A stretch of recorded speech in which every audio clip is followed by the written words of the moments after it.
Hi everyone, it's Matthew. Welcome back to my channel. Today is another Golden Globes look back video. This time 2010, the year of the Avatar. And I have a special guest joining us. Please introduce yourself. Hi, I am Kale Smith. I am the host and creator of the Youth Critic podcast. This is where we talk about movies, we do retrospectives, we cover Netflix shows, we cover anything kind of movie related. So yes. So please check out the Youth Critic podcast. And I'm assuming Matthew will probably either have a link or if he doesn't, it's okay. Whatever. I will leave a link. I was just about to do that after you do your introduction. Of But course.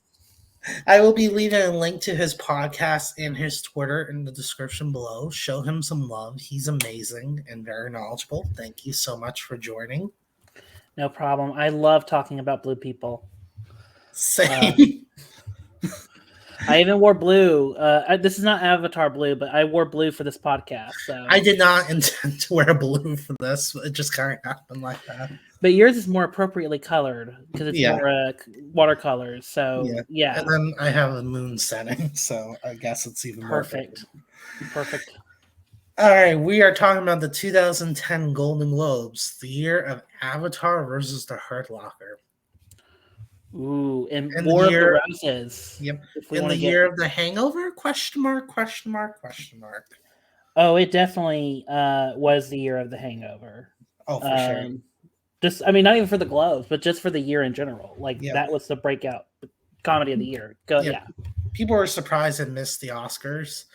I was more surprised it missed original screenplay than I was, because that seems like a movie that would get original screenplay and nothing else nowadays. I think I know the explanation for it, but we'll get to it. Yeah. Well, we'll get to it right after we do picture drama. That's the first category. Yes. First off, they nominated Avatar, The Hurt Locker, Inglourious Bastards, Precious, and Up in the Air. Yeah, this is an stellar list. None of them had. I mean, I don't know how people feel about Precious nowadays because that movie kind of feels like it was there for the moment, and then I have not heard anyone talk about it in almost a decade. Yeah. What did you nominate? What did I nominate? Yep. What would I have nominated out of 2009? Yep. Probably this list because I mean, Up in the Air is fantastic. And also, I was 15 when this year came out, so forgive me if I don't remember all the movies that came out in 2009. But like 2009 for me was just like, a huge movie summer. We were anticipating stuff like Transformers, Harry Potter, Terminator. We were, I guess, some people were excited for Terminator Salvation. Some people were, whatever towards it. And this is the year after the strike, so it's kind of a miracle that these movies coming out are as good as they are, because this is really where the first year, this is really the first year we get to see like post strike, and strike, and like how that the writers, and what I mean strike, I mean the writers' strike of America in 2007 that bled into early 2008. It's kind of interesting. I picked this year then that you picked this year. Mm-hmm. But yeah, I probably would have stick to this list. The only other one I probably would have, put up there is maybe Up, because Up is such a fantastic movie that it is. And also one of the reasons why I wanted to talk about this year is because this is kind of the last year where, in the last Oscar season where, where it was this kind of in between of like, because last year we got the only big like prestige film that got not like massive nominations, got lots of nominations out of the bat, was The Curious Case of Benjamin Button. Yep. And not The Dark Knight. Correct. So I feel like this year, with Avatar, and also, I mean, Avatar, it deserves to be up there. I agree. It deserves to be up there. I know people I know people have a thing against blue people, the blue cat people. But the thing is, I mean, Avatar, it's a great movie. it like made all this money, like it moved people, like it made Yeah, people want to and feel Avatar kind of in the same way where we were at earlier this year with Avatar: The Way of Water. exactly. So to me it's like I feel like it's so worthy of being there, but I feel like this was the year where they were like, okay, we actually have to nominate Yeah, something that people saw. yeah, We can't just keep nominating the movie that has Kate Winslet's boobs. We can't keep nominating, a movie that only made like 500 grand. And to yeah, be fair, I love movies like that. I mean, people, great movies come from in any shape and form. But I feel like this was the last year where like they, like Golden Globes and this in the Oscars had to make this, push yeah, to at least nominate like a big movie. yeah. I agree with that. I have almost the same list. I haven't seen Up in the Air, so I can't nominate it. So I put District 9 in its place. Oh yeah, I forgot that came out that year. Yeah, I think Avatar would still win for me. Uh, I don't Avatar won here. I don't know. Like for me, and I love Avatar, but I really do feel like the Hurt Locker. I'm sure there's controversies. I'm sure there's stuff about the Hurt Locker that doesn't age well. Yeah, But I feel like for the movie that it's for what Catherine Bigelow and Mike Bowl are doing, that movie to me, like I feel like that should have won across the board. But in terms of Golden Globes, because Golden Globes and Oscars, they kind of do the opposite of each other. They kind of, like one, like I think it was in 2014, Boyhood won, I think, the Golden Globe yep, for picture and then the following year after this, Social Network was the big, put winner. And of course, when we get to the yeah, Oscars, it's all the King's Speech, the King's Speech, the King's Speech. It's the King's yeah, Speech, the speech of kings, the King's Speech. So it was just like, so I feel like for this, Avatar does, yeah, it fits perfectly, but I still look at the Hurt Locker as as towering masterpiece. yeah. All right, let's move on to picture comedy. Yes. So they nominate 500 Days of Summer, The Hangover, Hmm. It's Complicated, Julie and Julia, and Nine. First off, let's address the Weinstein elephant in the room with Nine. Got 5 nominations, the most of any in the picture comedy musical category. Yeah, and I've not seen Nine, so I have. It's okay. I will say that it did deserve a nomination in original song, which it got. okay. I will say the soundtrack in it is great, but I wouldn't nominate it for anything beyond that, really. Maybe production, costumes, but that's really it. Okay, because here's the thing: Rob Marshall kind of blew out of the water with Chicago, Yep. and rightfully so. It's a big, showy, musical. And then of course, he does Memoirs of a Geisha, which kind of strangely feels like a movie that doesn't exist anymore. Yeah. Um, and and then he does this, and he immediately follows this with a pirate. Like he's already signed on and working on the fourth Pirates of the Caribbean at this point. Yeah. So for Nine, like the only thing I remember is like people love Daniel Day Lewis. Yep. They Well, love the how could you story. know? I mean, how could you not? But still, it's a good. I'm what they've taken away from Nine is it's a good performance in a overall mediocre film. Yeah. And then I love Julie Julia, great story. And it's complicated. I'm a big Nancy Myers fan, especially her kitchens and her movies. Um, and then for the intern, it's the Apple Apple, Apple computers everywhere. Yeah. Um, Um, go ahead. but yeah, I went in a little different direction. 500 Days of Summer, The Hangover, The Proposal, Pirate Radio, and A Serious Man. Mm.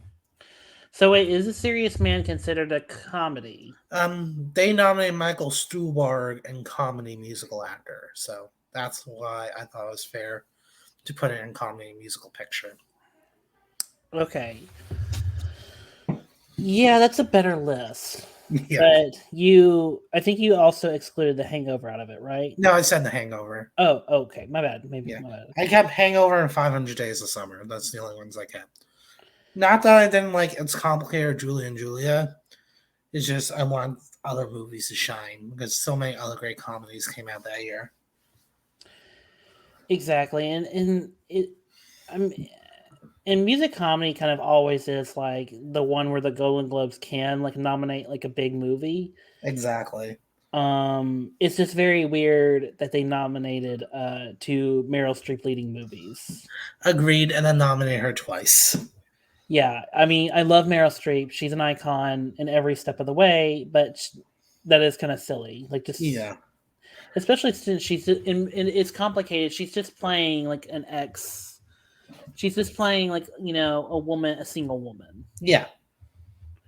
It's not like the most like complicated performance. Yeah. I mean, there's great movies about single women but it's just like this one is just it's very much you can imagine the work that went into it, especially given it's a Nancy Meyers movie. Yeah, agreed. My win, I would I would keep The Hangover as my winner. So this is a complicated thing. No pun intended. Yeah, no pun intended. The Hangover is a really funny movie. It is a really, I don't know if it holds. I have not seen The Hangover in over a decade. And I've seen the other two sequels, and I don't think that The Hangover is ruined because of those sequels. I don't think it's. Yeah. I don't hold that against them or hold that against The Hangover, but I do feel like 500 Days of Summer is like this incredible breakout movie where you can leave like in again, no pun intended, with complicated feelings Yeah, exactly. because of how the protagonist acts. I mean, and I was talking about this last night with actual friends. We were actually talking about this with friends about 500 Days of Summer. It's a Yeah. movie about a person who is trying to impose love on someone that's not really looking into a relationship. Yeah. So I feel like that's a more, I know it's going to sound let's give the, I know I've been saying, give more love to the big movies, but this is the one where I'm like, you know what, the bit smaller movie, even though Yeah. it's directed by Mark Webb, I feel like this is where it should have gone, I even though it is good. No, I agree with you. I'm trying to say I agree with you. Okay. Um all right, so I'm thinking we'll do both actor and actress in a drama together. Because I feel like actors drama is very weak this year. This year in particular, it was almost the same five everywhere. In actor drama, they nominated Jeff Bridges in Crazy Heart, George Clooney Up in the Air, Colin Firth A Single Man, Morgan Freeman Invictus, and Tobey Maguire Brothers. And in actress drama, Sandra Bullock The Blind Side, Emily Blunt The Young Victoria, Helen Mirren The Last Station, Carey Mulligan in Education, and Gabourey Sidibe for Precious.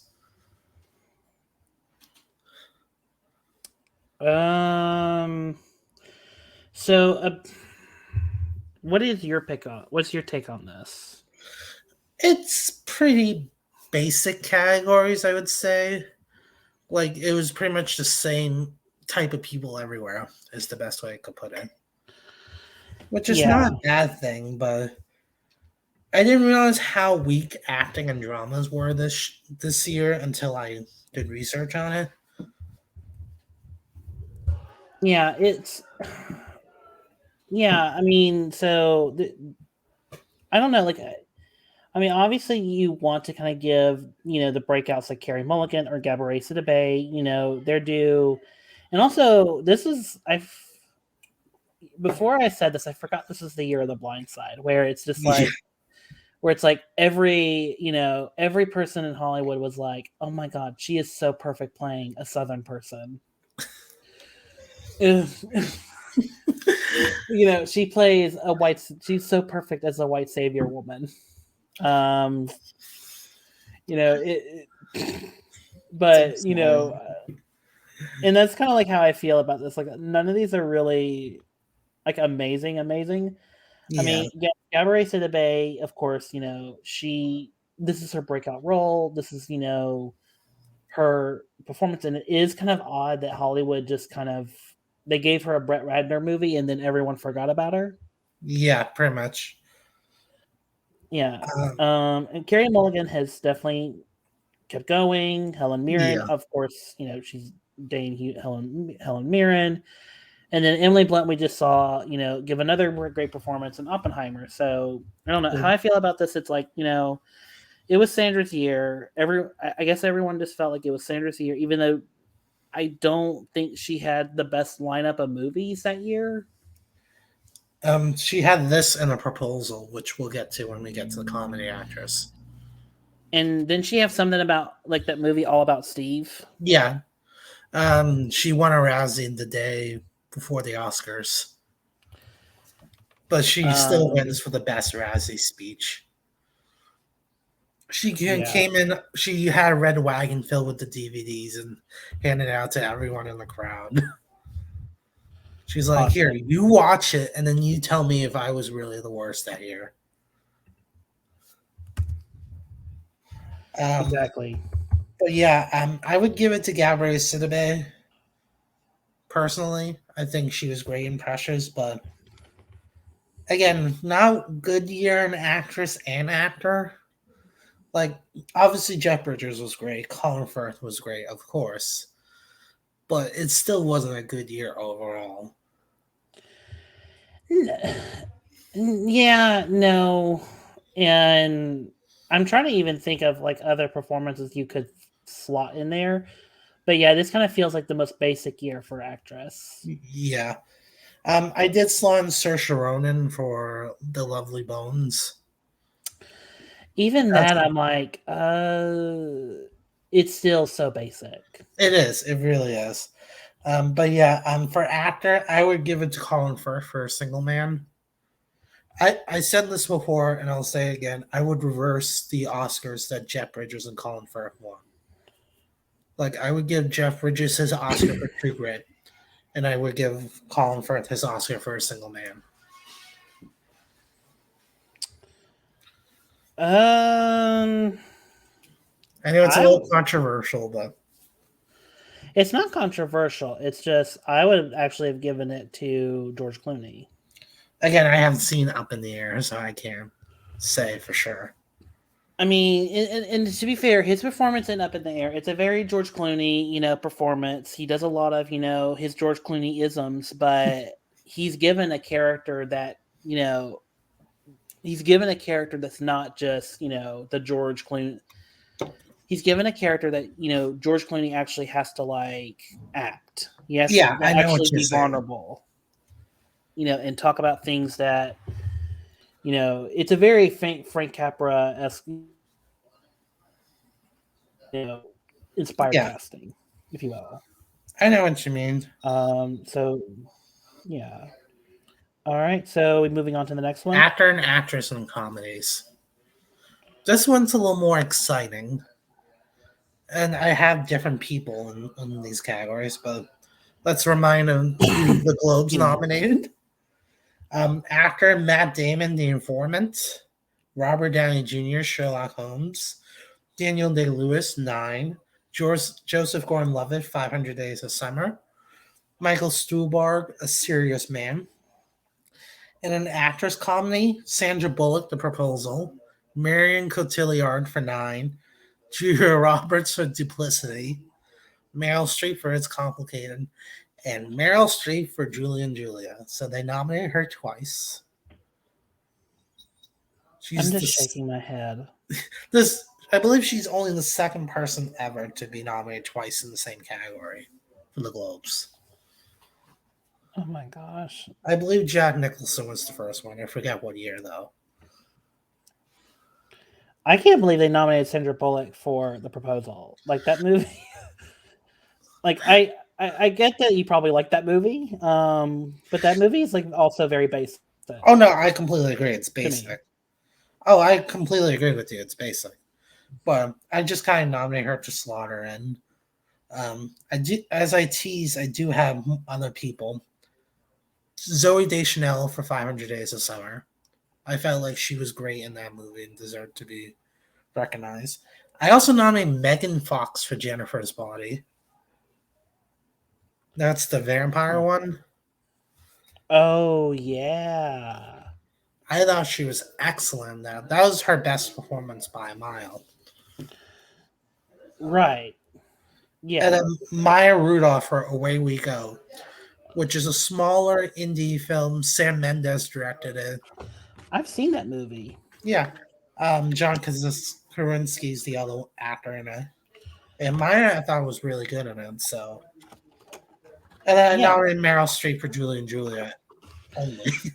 Yeah. I mean, if there was to be one performance, it is Julia Julia. Oh, for sure. But yeah, I mean I don't really have a whole lot of thoughts on these. Yeah. Just because it this is, again, such a basic Yeah. actor. No, I'm with you. I'm surprised they did not nominate Bradley Cooper in this category in the actor comedy. Yeah, I'm Like, not. yeah. Yeah, I'm not. Well, I'm not too surprised, Yeah. but But I'm saying they could have easily slotted him in. yeah, exactly. All right. Joseph Gordon-Levitt's my winner in actor. Again, I always go for the breakout. So Michael Stolberg. Yeah. Um, or you know what? Wait, the Matt Damon was nominated for The Informant. Yes. Correct. Okay. You know what? I give it to him because that performance really is like, he's creating a character that's not the Matt Damon type. Yeah. So, so by my logic, I'm going with Matt Damon. Yeah. In terms of actress comedy, I would stick with Meryl Streep for Julie and Julia. They at least gave her the Golden Globe for the correct role. Yeah, exactly. Yeah. All right. Supporting actor and actress in a motion picture.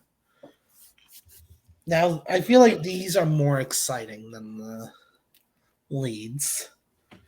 Oh yeah. Here's a quick reminder they nominated Matt Damon, the Invictus, Woody Harrelson, The Messenger, Christopher Plummer, The Last Station, Stanley Tucci, The Lovely Bones, Christoph Waltz for Inglorious Bastards, and an actress in supporting actress Penelope Cruz, 9, Vera Farmiga and Anna Kendrick for Up in the Air, Monique for Precious, and Julianne Moore for A Single Man. Yeah, no, it's Christoph Waltz. That was his. If there was any award to be given to Inglorious Bastards for anything, it's Christoph Waltz. I would second that. Yeah, no, sorry everyone. I mean, it really is. They just nominated 4 other people just to fill the slot. Yeah. Quick shout out to Philip Seymour Hoffman and Pirate Radio. Yeah, I mean that would have been good too, but I mean they really did just slot all 4 actors here just for because I mean even Stanley Tucci, like I feel like Stanley Tucci's nomination for The Lovely Bones is just like the final nail in the coffin for The Lovely Bones because that movie was so like predicated to being like the best picture. Like everyone was thinking that was going to be Peter Jackson's next like Oscar campaign. And then everyone saw that movie, and then they were like, "Oh, never mind." Yeah.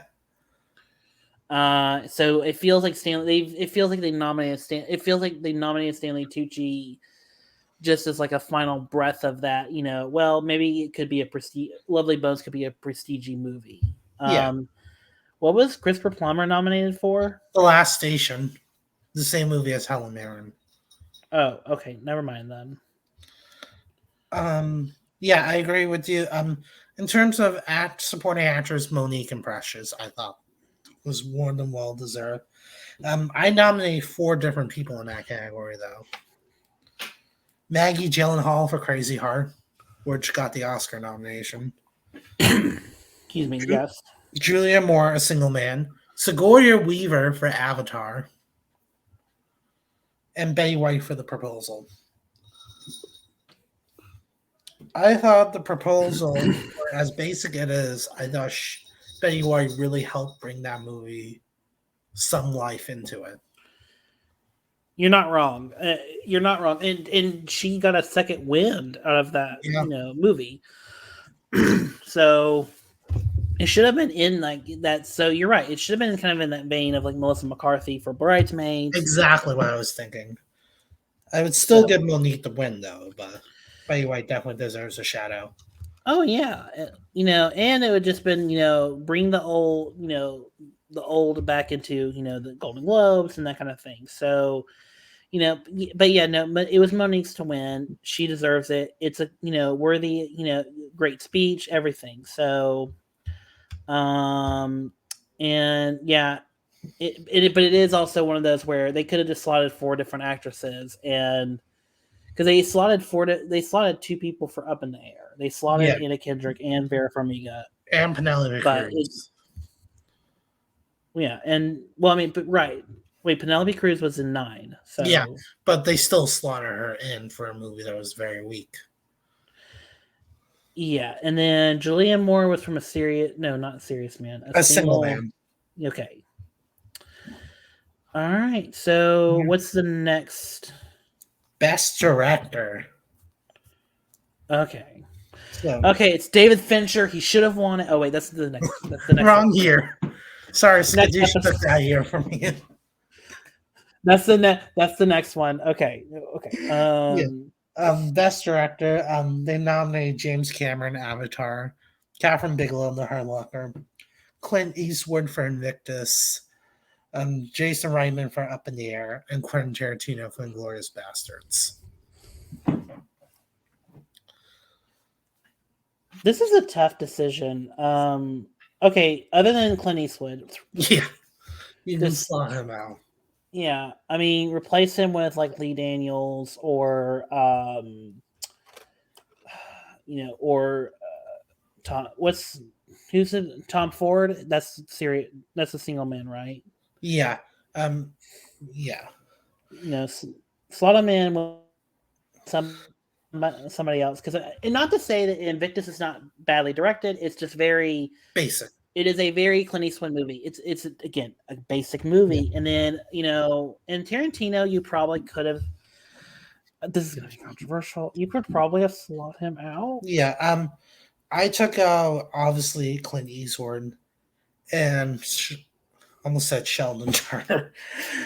Jason Reitman. Just because again I haven't seen it, so I can't put him in. And I put in Lee Daniels for Precious and Peter Jackson for District 9. No, not District 9. No, Neil Blomkamp. Oh, Neil Blomkamp. Sorry, I was looking at something else. Sorry, but yeah, that's who I nominated. That's a good switch. But yeah, this is really the War of the Roses between Cameron. Not to be petty and bring up old celebrity marriages, but this is kind of a War of the Roses between Cameron and Bigelow. And to be fair, like both movies, like the direction is like what you're there to see. The direction is like what makes those movies, because without the direction you don't get the for Cameron's movie you don't get the performance capture, because someone else would have just done makeup or some other technique that would have never worked for the movie. Yeah. And no director would have been harder on VFX artists to push those boundaries to get. And this is not me this is not me advocating for overworking. Yeah, but and what I mean by like pushing them, I mean like pushing pushing the limits of CGI. Yeah, no one can do it as well as James Cameron. And then Catherine Bigelow, it's like her documentary in style, her approach to this story, which unfortunately became her approach for her last 2 movies. Yeah, which was not a good idea. Yeah. It's Um, like but that documentary style, that like journalistic, we're cutting back and forth, we're seeing what's happening in this environment, where it's day in the life of these people. Like, that was a choice she made, and that's what got the Hurt Locker there.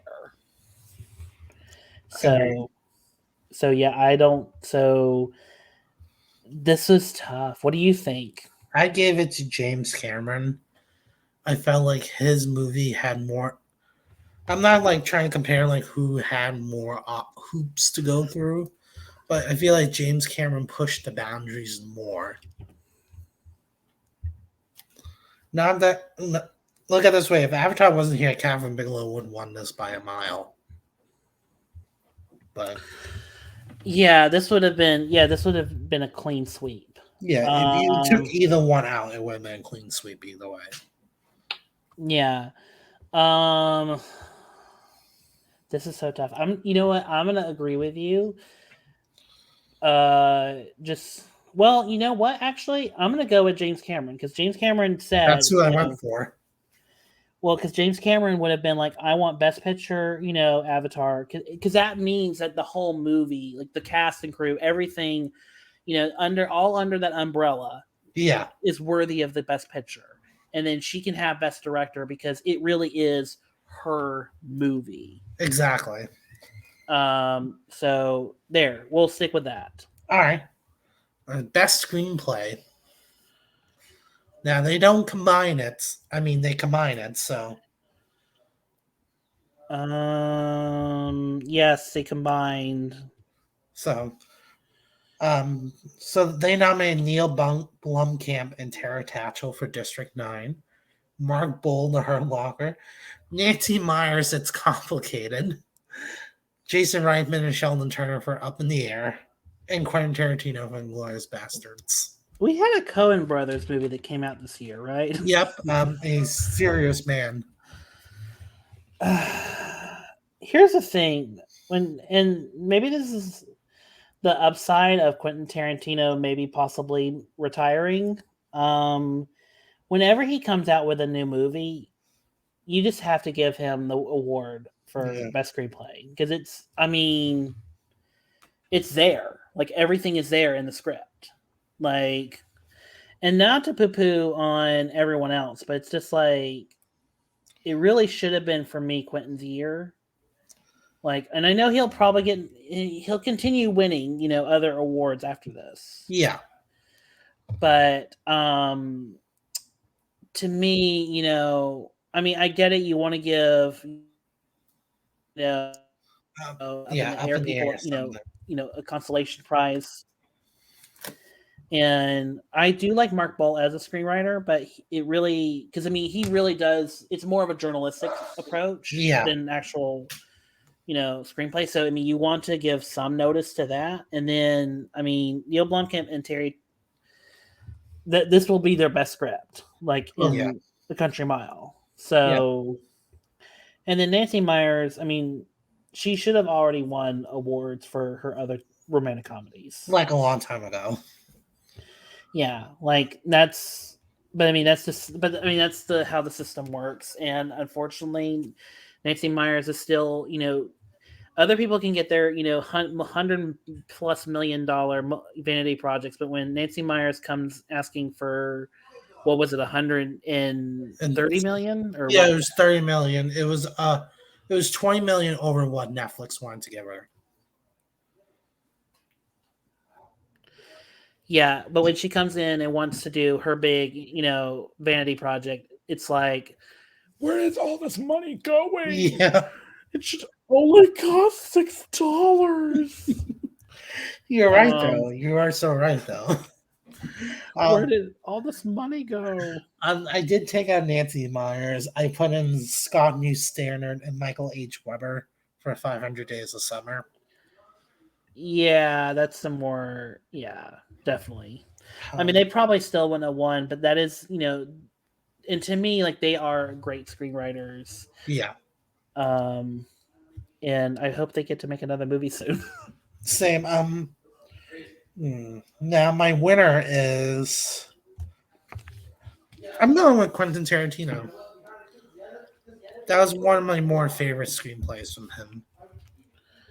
Yeah, and look, I mean, the Up in the Air script is fantastic. It really is. Like, it moves. It's, it's efficient. It's, of course, George Clooney can make any dialogue. I mean, sound like it's fucking from an A tier script. Yeah. Sorry. I don't know if you're allowed to curse, but No, you can curse whatever you fucking want. I don't care. okay, great. But I'm just saying, like the script is really like very well done. Um, So, and if I was to, and if there was to like be a final two, it would be between them and Tarantino. Yeah. So yeah. But no, Tarantino, like is the winner just by default because I mean he really Yeah. is a great writer. I agree. I feel like this video is just an excuse for me to go watch Up in the Air. Yeah, This week's video brought to you by you Up in just the at Air. least once, so you can know what it was because it up in the air. Watch it. All I right, downloaded so it. are we on to animated? We're gonna do score and song together, and then Oh, we'll okay. do anime last. That's how Wikipedia organizes it. Oh, okay. I'm looking at the official list. My bad. Oh, yeah. Which I probably what I should have done instead of this, but oh well. Well, you have like the actual like who won what for what or Yeah, nominated for what in front of you. Okay, the official site you have to click on it and then have to keep going back and forth to get to yeah. where you were. But but aside from that, go ahead. It's my bad. Go ahead. All right. Best score: Michael Giuliano for Up. Marlon. Giacchino. Oh, thank you. Marvin Hamlish for The Informant. James Horner for Avatar. Abel Kolonowski for A Single Man. Karen O and Carter Burwell, Where the Wild Things Are. Okay. And then for Best Original Song, Sima Italiano for 9. I See You from Avatar. Come Home from Everybody's Fine. The Weary Kind from Crazy Heart. And Winter from Brothers.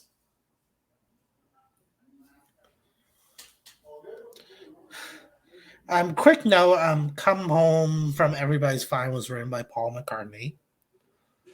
And Winter from Brothers was written by U2. I feel like that has to be said.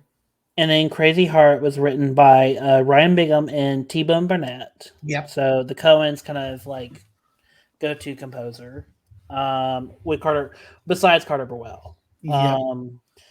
9 was Mary Yeston, and Avatar was Cook Harrell, Simon Fraglin, and James Horner. Yeah.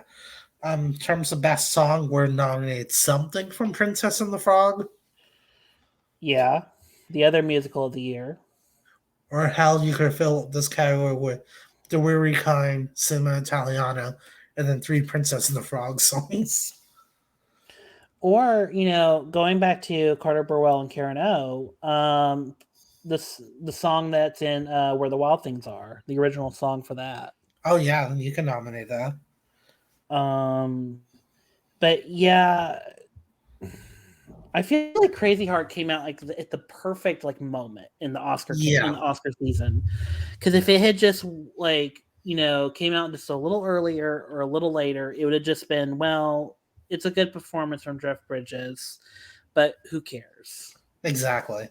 Because that movie, because it's so weird. Like this movie won Best Song and Best Actor, Yep. and you're bringing up Maggie Gyllenhaal, and it's like I haven't thought about Crazy Heart since 2010. Same. So yeah, and but for me, Avatar out of this lineup.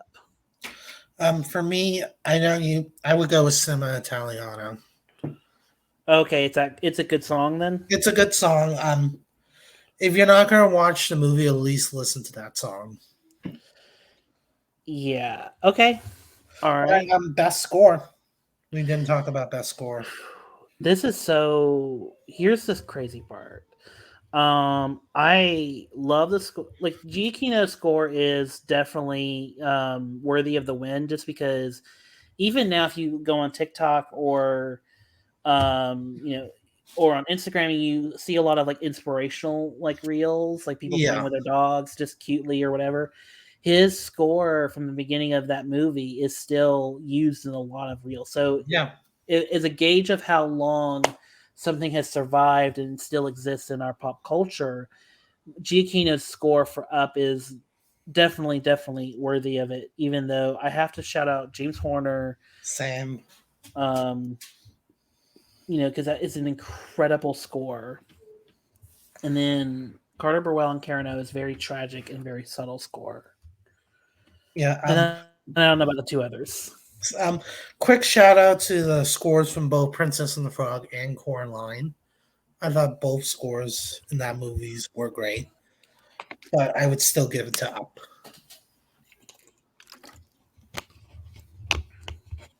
Okay, I'm looking at Marvin Hamlish right now. Yeah. He's got a hell of great career. Oh yeah. I I knew mean, he was.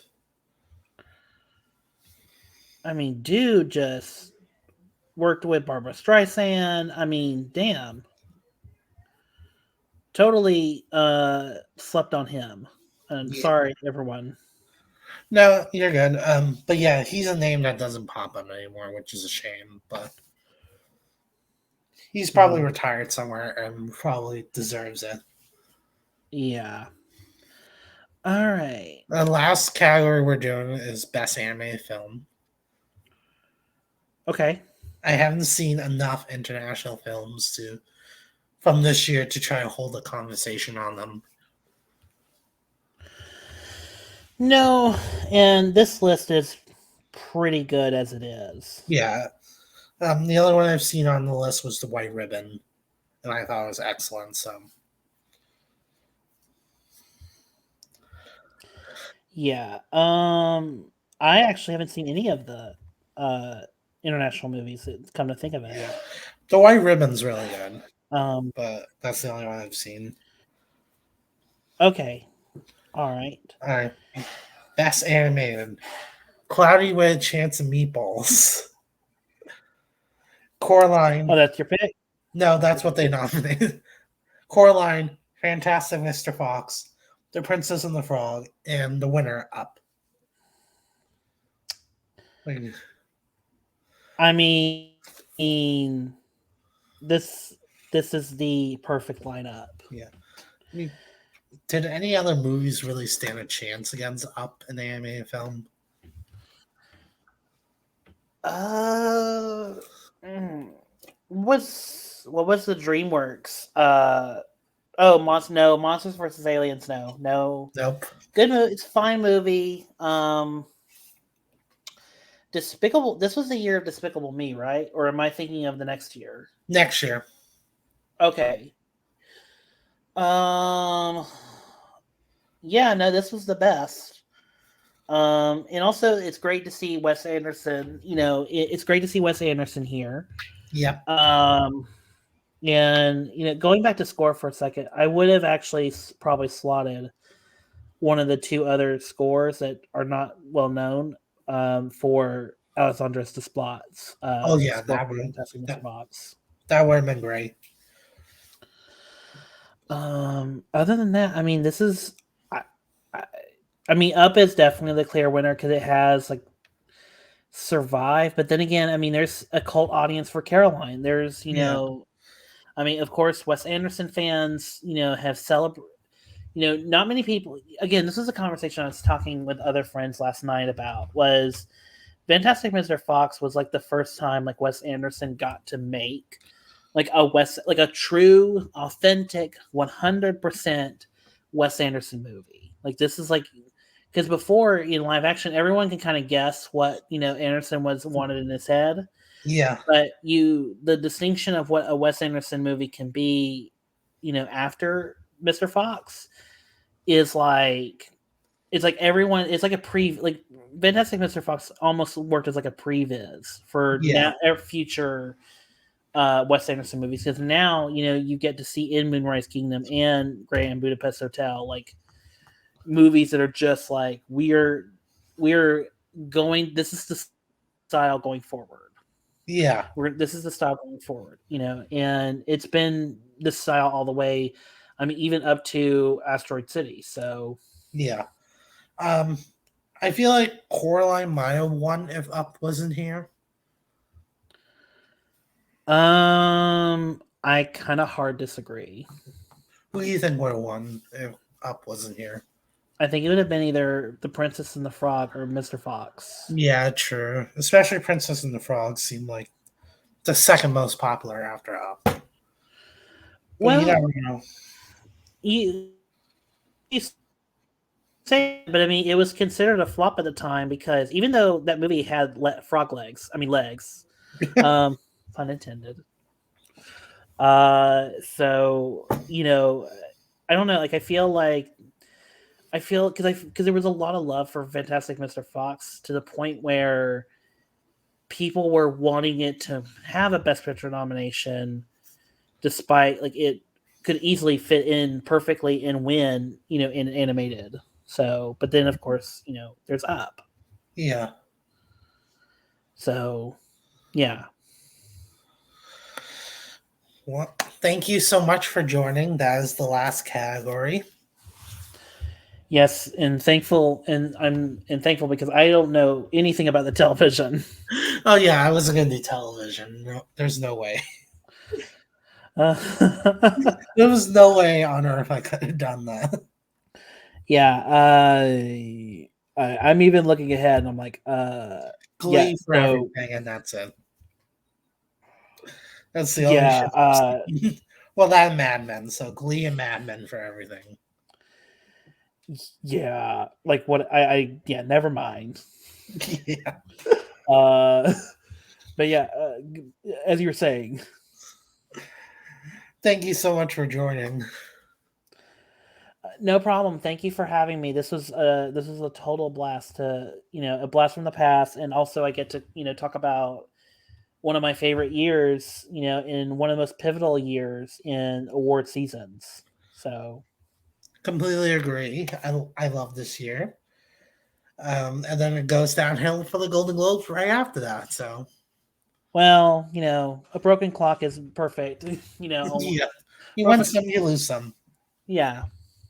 and they definitely lose next year. The tourist. Oh boy. I cannot wait to do that here. But again, thank you so much for joining. Comment down below, what did you think about this year? What would have been your winners in some categories? What is one movie we did not talk about that you think we should have? And yeah, thank you so much for joining, and see ya.